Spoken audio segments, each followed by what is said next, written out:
semuanya, kembali lagi bersama saya Serina.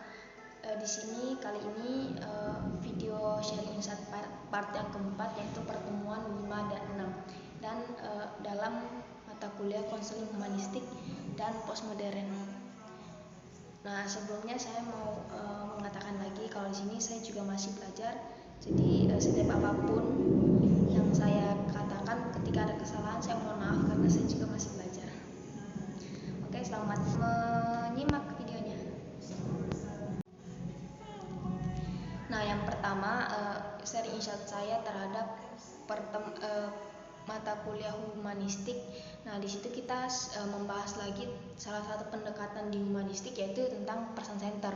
Nah, yang pertama itu ada membahas soal persentase perbaikan dari klien. Nah, persentase ini dilihat dari beberapa faktor. Yang pertama itu dari faktor konseling itu sendiri, yaitu 40%. Terus yang kedua hubungan antara konseling dan konselor 30%. Harapan ada 15%. Harapan konseling saat datang ke sesi konseling. Terus yang terakhir ada teknik 15%. Nah, ini teknik yang akan digunakan saat sesi konseling. Itu beberapa persentase perbaikan diri klien sendiri. Nah, ketika kita lihat secara rincian tadi, bisa disimpulkan persentase dari klien itu sendiri ataupun bisa dibilang kontribusi dari klien sendiri itu ada 55%, yaitu faktor konseling itu dan harapan konseling tersebut. 40% ditambah 15% jadinya 55%. Nah, selanjutnya itu kita juga kita membahas lagi lebih spesifik dan lebih tahu pasti soal Vipatu strategnya person center sendiri. Nah, Vipatu strateg itu sendiri dari pendekatan person center. Yang pertama itu filosofinya, yaitu dimana manusia itu pada dasarnya baik, positif, maju, dan konstruktif saat diberikan suasana atau situasi dan kondisi yang penuh dengan pemahaman dan penerimaan. Seperti itu pandangan person center terhadap manusia. Yang kedua itu patologinya sendiri atau permasalahannya, di mana ada ketidaksamaan antara realita pribadi dan idealisme diri, atau yang disebut real self dengan ideal self. Di situ ada ketidaksamaan atau ketidakselarasan atau yang disebut inkongruen. Nah, kalau tujuannya sendiri, di mana konseling yang tidak kongruen bisa menjadi kongruen, yaitu kongruen antara ideal dan real self-nya.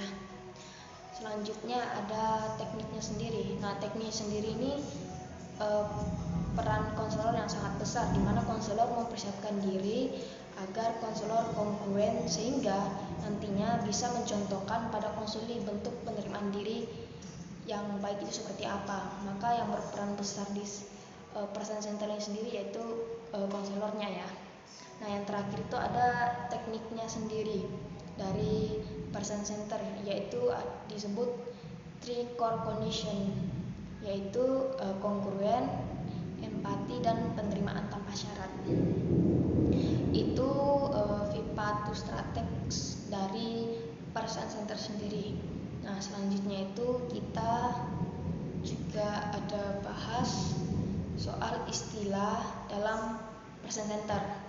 Nah, yang pertama itu ada nama-nama pendekatan dari dulu sampai sekarang, di mana ada pertama itu non direktif, diubah menjadi client center, dan yang sampai sekarang itu person center. Yang kedua, istilah di person center itu sendiri ada aktualisasi diri, terus ada kondisi keberhargaan diri ataupun condition of worth. Nah, terus istilah selanjutnya ada organisme atau manusia itu sendiri, dan istilah yang lain itu ada medan fenomenal. Medan fenomenal ini sendiri yaitu manusia dibentuk sesuai pengalaman hidup yang dia alami. Terus ada istilah tentang konsep diri yang sudah saya sebutkan tadi, yaitu real self dan ideal self. Terus Terus ada istilah tentang teknik di person center, yaitu three core condition, yaitu kongruen, empati, dan penerimaan tanpa syarat. Selanjutnya ada membahas tentang apa yang diharapkan timbul atau perubahan dari si konseling saat saat sesi konseling menggunakan person center ini sendiri. Di situ ada perasaan dan 5A. Yang pertama itu ada awareness. Awareness ini tentang kesadaran sendiri, muncul kesadaran dalam diri konseling setelah mengikuti atau selama proses sesi konseling menggunakan pendekatan person center. Yang kedua ada acknowledgement atau pengakuan dari si konseling. Yang ketiga ada acceptance atau penerimaan terhadap diri sendiri, penerimaan terhadap masalah yang sudah dia hadapi atau apapun itu. Terus yang keempat ada appreciate atau menghargai atau mengapresiasi, dan yang kelima itu ada action, tindakan. Seperti itu yang saya dapat saat konseling humanistik. Oke, selanjutnya sharing insight saya pada pertemuan postmodern. Nah, di situ kita membahas atau belajar tentang salah satu pendekatan di postmodern, yaitu naratif terapi. Nah, yang saya cari tahu sendiri, saya baca-baca bahwa naratif terapi ini ditemukan oleh Michael White dan David Epstein pada 1990. Nah, naratif terapi ini merupakan konseling yang menggunakan cerita narasi dalam proses mengubah kondisi konseli seperti itu. Selanjutnya tentang Vipatu strateg sendiri dari naratif terapi. Yang pertama itu tentang filosofinya sendiri, di mana manusia adalah pemeran utama yang menilai dan menciptakan dan juga menjadi penulis dalam kehidupannya sendiri atau dalam narasi kehidupannya. Jadi naratif terapi ini memandang manusia yang sehat itu pribadi yang memiliki cerita yang memperdayakan dirinya dan mampu membangun hidupnya dengan cara pandang yang konstruktif. Nah, patologinya sendiri dari naratif terapi ini yaitu individu yang mengembangkan cerita atau narasinya yang negatif atau menciptakan pemaknaan dalam naratif kehidupannya itu dipandang secara negatif.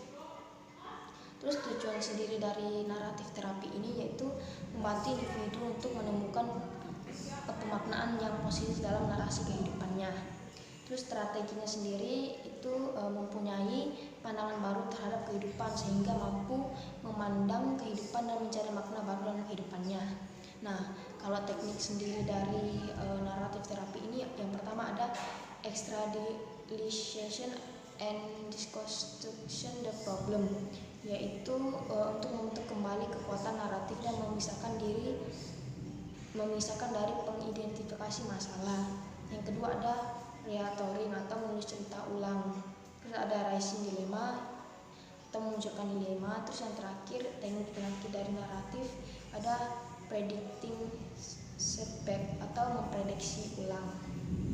Nah, itu Vipatu strateg dari naratif terapi sendiri. Nah, kemarin itu juga kita disuruh sama Kak Mira untuk membaca ulang email yang kita kirim ke Kak Mira. Nah, email itu berisi tentang hal apa yang Kak Mira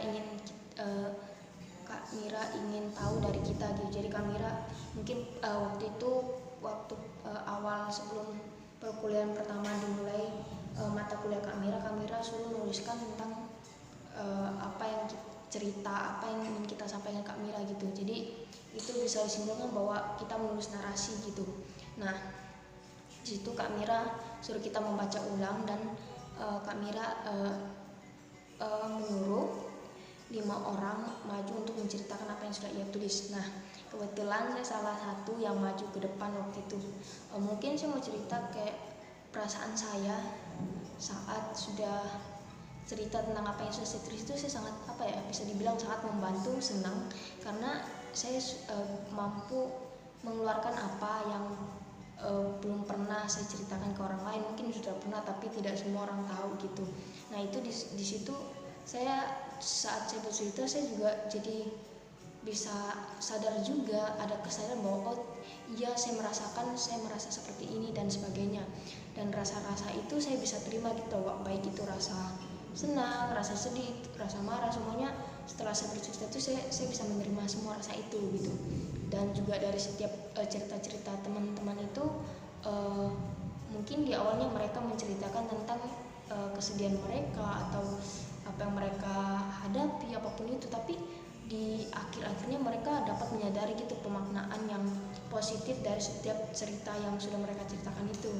Jadi mungkin itu sharing insight yang saya dapat bagikan di video part 4 ini, di pertemuan 5 dan 6 dalam mata kuliah konseling humanistik dan postmodern. Selamat menikmati dan kita ketemu di video selanjutnya.